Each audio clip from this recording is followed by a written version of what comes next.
Live action roleplay is theatre sports with armour and swords and magic.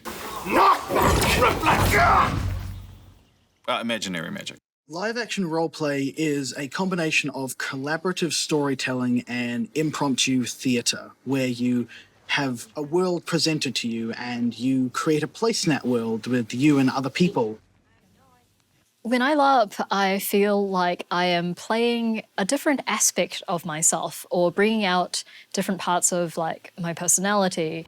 We're from the Society of Venitus, very prominent scholars. I'm not about to give you a tour if it's just going to leave you dead. Surely you can give us a tour of Hellefeld, please. Yeah. I was diagnosed with Tourette's syndrome at about age 4. It started when I was in primary school. When I was a teenager in high school, it really flared up during that age with puberty and everything. It got a lot worse. My tics became a lot louder, a lot more distracting. And it was difficult because the high school didn't really provide any sort of accessibility for that. They didn't know how to handle it, and they honestly didn't seem too interested in handling it either. So I struggled through high school with that, with a lot of bullying and a lot of depression. The LARP community was very accommodating to me when I first began. And I didn't know if my Tourette's syndrome would be an annoyance or a hindrance, but they were completely accepting of it. They just recognized it was a part of who I was. So if I was ticking in character, they would simply pretend it wasn't happening. They wouldn't be annoyed. They wouldn't try to hurry me up. And then I actually started leaning a bit more into it and thinking, okay, this is something I can use in my acting. And all the experienced LARPers thought it was awesome. They thought, that's fantastic. You're using your Tourette's to just build on this character you've already created. I got to learn better social skills. I got to learn how to talk to others. I got to learn basic things like eye contact. It's even helped me learn how to negotiate. It gave me the chance to challenge myself and applying the social skills that I wanted to learn or that I read up on or I got taught, but didn't really quite have the chance to do it in such a way that it was a safe environment if I ever screwed up or if I said the wrong thing. When you're in the LARP, everyone is like seeing each other as the characters they're playing as opposed to their real world selves. Sometimes I've noticed that LARPers actually, or people in LARPs, tend to be a more authentic version of themselves than they otherwise would allow themselves to be in daily life. Pretty much from the earlier stages of my development, it was just dark the whole way. My dad committed suicide when I was 11, then my uncle when I was 12. Back then, mental illness wasn't really a thing that they even knew and talked about it even less.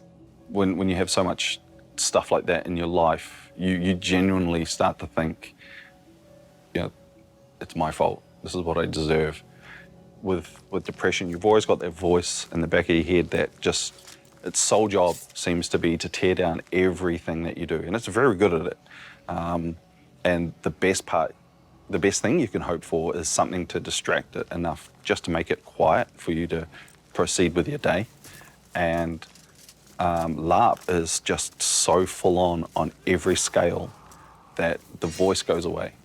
Some of the ways that they recommend you deal with depression is physical activity, doing something you love, and socializing. And those three things are basically the key aspects of LARP. You work with your hands, you work with your mind, you work with other people, you work with your imagination, so you've got that aspect of it. And then the physical aspect of it is you run around and you beat people with swords.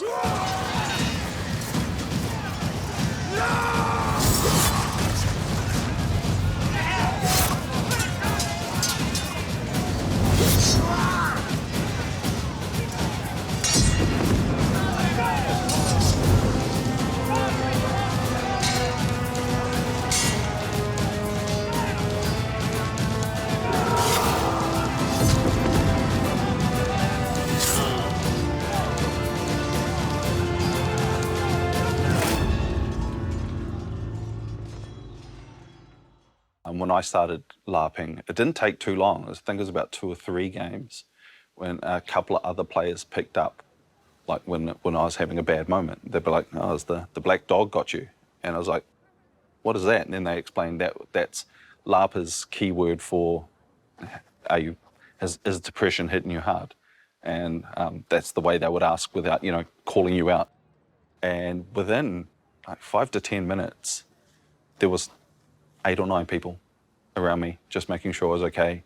And now they'll do it in a way that doesn't disrupt the game. They're like, "Oh, we're going on a mission."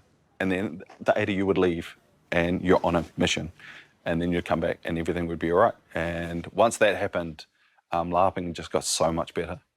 When I first started LARPing, I was actually severely overweight. I was 120 kilos.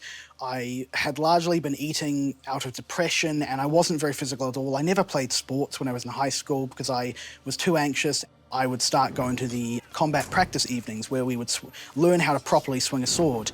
I started doing HEMA, in which, you actually go in with full steel weapons, you have armor, and you will learn proper European sword fighting, how they used to fight as knights and as soldiers. I started doing martial arts, both Eastern and Western. It was really fun to be able to learn how to move my body, how to fight better in LARP, even though we weren't doing full combat. I actually earned the nickname in the LARP community, Buff the Magic Dragon, and it became a bit of a running joke that you will always see Chemist with his shirt off at least once in a LARP. That introduction to LARP definitely changed my life trajectory. I suddenly became far more interested in physical sports. I became far more interested in fitness and in combat sports, and it really just drove me towards improving myself even further. We actually met at the tabletop gaming club at University of Auckland that my friend was part of, who initially got me into LARP. We met during one of the first nights of the year when we were starting up all the games. We were in the same game together. Afterwards, we just kept talking and we clicked, and asked her out a month later. Yeah, pretty much that. LARPing as a couple has really allowed us to get to know one another a lot better than we otherwise would. I mean, we're sharing a fantastic hobby. It's creative. We can soundboard, we can bounce ideas off each other, but we've also enjoyed playing a pair in a LARP, characters who have a connection. Sometimes it's quite interesting watching your partner play or empathize with aspects of your personality and vice versa. When you take a walk in someone else's shoes, sometimes you walk in shoes terribly similar to your partner's.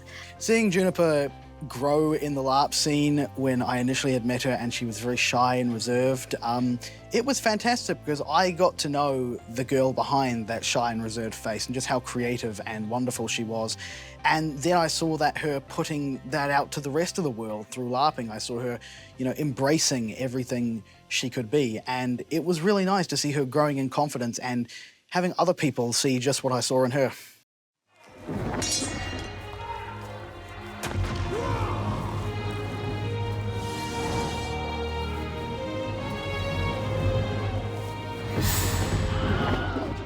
You have this fantastic game that you get to play. You get to run around in amazing armor and yell at people who won't take it personally.